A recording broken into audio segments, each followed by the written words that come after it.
Bonjour à tous, Guillaume Plantiveau, je travaille comme data scientist chez Pôle emploi.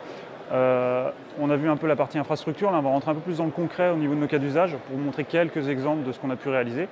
Donc la première question auquel on essaie de répondre, c'est pouvez-vous aider les demandeurs d'emploi à choisir leur métier? Alors cette question-là, elle est importante, elle fait écho à une des missions de Pôle emploi, c'est l'orientation des demandeurs d'emploi, donc c'est une des premières questions qu'on s'est posées en fait, c'est comment mieux orienter les demandeurs d'emploi. Donc pour ça, pour répondre à ce genre de problématiques, on pressent bien qu'il y a plein d'approches différentes qui peuvent être faites. Nous, on en a testé plusieurs. Là, on va vous en proposer deux algorithmes complémentaires qui permettent de répondre à cette question. Mais il faut voir qu'on a déjà testé plein d'autres approches et qu'on a été en collaboration aussi, que ce soit avec des startups ou des laboratoires, qui sont aussi sur des travaux dans ce sens-là. On a travaillé sur ce qu'on appelle une brique sémantique chez nous, qui est une sorte de boîte à outils pour tous nos data scientists à Pôle emploi, qui permet de répondre aux questionnements qu'on peut avoir, aux cas d'usage qu'on peut avoir quand on traite du texte. Donc cette brique sémantique, elle répond à quoi en fait? Là, on a mis 4 catégories globalement avec ça. On peut savoir, on peut faire tout ce qui est partie nettoyage de texte, donc tokenisation, enlever stop word, lématisation, les choses comme ça. On vectorise le texte, que ce soit des approches simples ou plus compliquées à base de réseaux de neurones. Donc on a des boîtes à outils aussi qui permettent d'accélérer tout ça.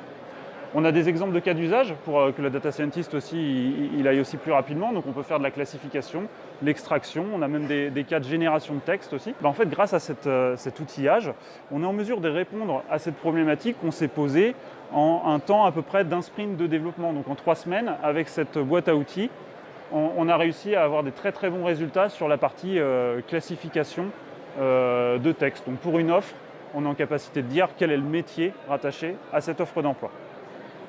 Avec Lime également pour la partie, on voit en rouge tous les mots qui sont surlignés, ce sont les mots qui ont une importance. Et enfin, pour finir sur la partie cas d'usage, on a listé quelques cas d'usage qu'on a fait, certains que je vous ai déjà expliqués. La prédiction retour à l'emploi, on l'a vu, la détection de fraude, l'analyse sémantique qui est tout à droite. Mais on a plein d'autres cas, donc là on en a mis 3 autres. Le premier, donc rapidement, la partie moteur de recommandation. Tout ce qu'on fait, quelque part, c'est de la recommandation. On recommande des métiers, on recommande des services de l'emploi-store usager, on recommande des démarches à suivre pour le demandeur d'emploi. Donc on essaie de mettre en place aussi une brique un peu générique qui prend en compte tous les aspects feedback des utilisateurs, donc des demandeurs d'emploi. Un feedback, c'est quoi? Un feedback, c'est quelqu'un qui vous dit de manière explicitement ce que vous m'avez recommandé, c'est bien. Mais ça peut être aussi des feedbacks implicites. On va aussi étudier le fait que le demandeur d'emploi, on lui a recommandé des choses et un mois plus tard, il a retrouvé du travail. Donc peut-être que ce qu'on lui a recommandé l'a aidé. Et donc on a des mises en place comme ça de récupération de feedback pour faire des algorithmes de type reinforcement learning. C'est des choses qui sont en expérimentation actuellement chez nous. Autre chose en expérimentation, c'est toute la partie détection d'émotions. On essaye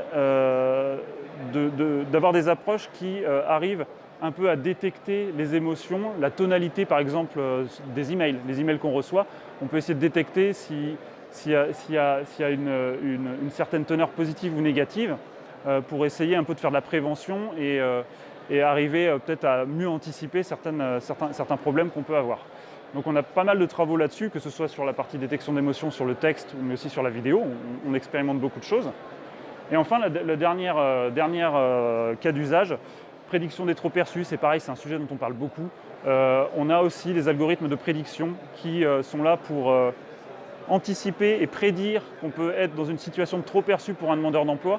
Pourquoi ça? Tout simplement pour éviter toutes les situations anxiogènes que peut ressentir le demandeur d'emploi de ces situations de trop perçues, mais aussi le conseiller qui doit traiter ces situations de trop perçues. C'est un vrai problème actuellement et on a des algorithmes qui permettent un peu de prédire ces situations-là. Voilà, merci beaucoup pour votre attention. Donc si vous avez des questions, n'hésitez pas.